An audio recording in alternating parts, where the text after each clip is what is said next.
What Really Happened to James Taylor? James Taylor was born in Massachusetts, Boston.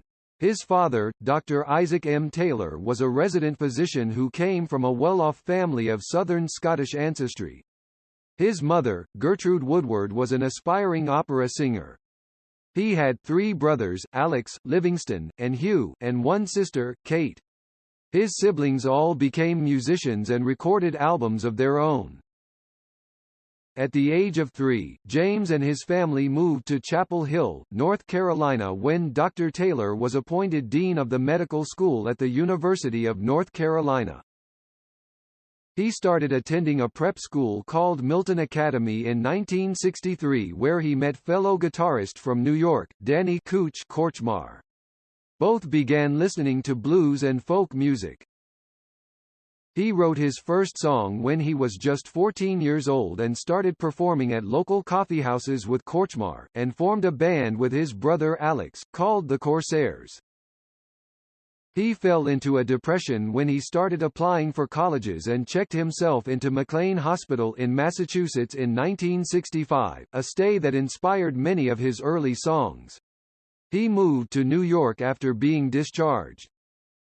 In 1966, he formed a new group called the Flying Machines, with Korchmar and Joel O'Brien.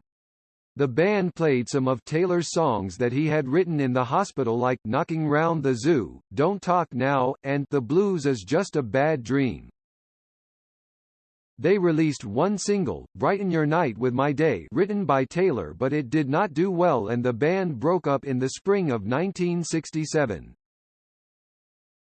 He became addicted to heroin and moved to London to recover, where he got in touch with Peter Asher, who was working for Apple Records.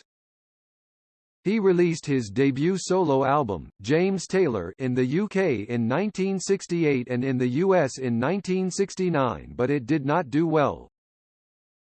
After an unfortunate accident in July 1969 that forced him to take a break from playing music, he signed a new deal with Warner Brothers Records. His next release, called Sweet Baby James's, resulted in a major success triggered by the hit single Fire and Rawin', which was a song about his experiences in the psychiatric institution. The album Mudslide Slim and the Blue Horizon, featuring the hit single You've Got a Friend, sold over 2.5 million copies in the US alone. The next few albums, like One Man Dog and Walking Man, didn't do well, but Taylor bounced back with Gorilla in 1975. It contained one of his biggest hit singles, a cover of Marvin Gaye's How Sweet It Is. In 1977, he signed with Columbia Records and released JT, which gave him a Grammy nomination for the Album of the Year.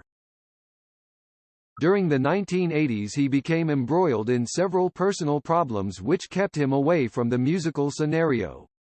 He released only a few albums during the decade, including Dad Loves His Work.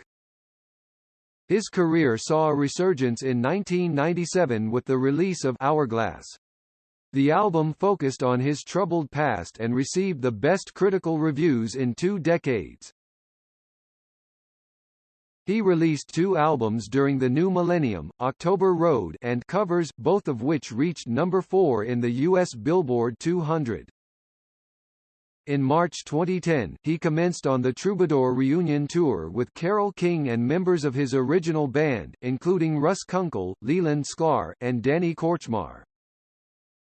He also performed America the Beautiful for President Obama's second inauguration. His first commercially successful album, Sweet Baby James's, featuring the hit single Fire and Rawin', hit number 3 in the Billboards. The album sold around 1.5 million copies in the first year and almost 3 million eventually in the US. It was received as a folk rock masterpiece. His 1971 album Mudslide Slim and the Blue Horizon was an even bigger hit than Sweet Baby James's. The hit single You've Got a Friend became number 1 on the Billboards, and the album surpassed its predecessor by reaching the number 2 positions. JT was a triple platinum success with more than 3 million copies being sold in the US alone. His hit cover of Jimmy Jones and Otis Blackwell's Handy Man hit number 1 on Billboard's Adult Contemporary chart and reached number 4 on the Hot 100. The song also topped the Canadian charts. Taylor got married to his fellow singer-songwriter Carly Simon in 1972. They have 2 children, Ben and Sally, who are also aspiring musicians. The couple divorced in 1983. He remarried in December 1985 to actress Catherine Walker in New York. They got divorced in 1996. In February 2001, Taylor wed for the 3rd time, marrying Caroline Kim Smedvig. They presently live in the town of Washington, Massachusetts with their twin sons, Rufus and Henry. A permanent exhibit was dedicated to him in the Chapel Hill Museum in North Carolina in 2003. What went through for him? Everything is a trial and a face-to-face difficulties and challenges.